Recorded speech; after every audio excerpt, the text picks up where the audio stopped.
emotion ko niya. Uy, pinuri kita. Ako rin. Purihin mo rin ako. Nakakainis.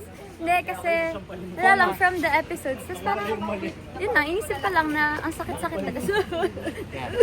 Charot. Hindi, kapag ano kasi, bago mag-iyakan, kailangan walang blockage. So like, I had to look at the sky. Kailangan yung suntukin yung kamay ko. Oo. Kaya kapag release ng tension, kailangan kalmado para lang focus. Pero pag dating mo doon, like namumul na yung mata.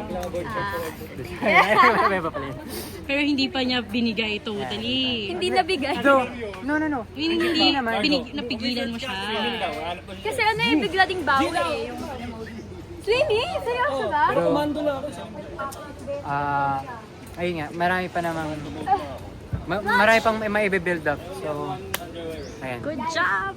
Naniniwala kami sa power ng Maka. Thanks, guys!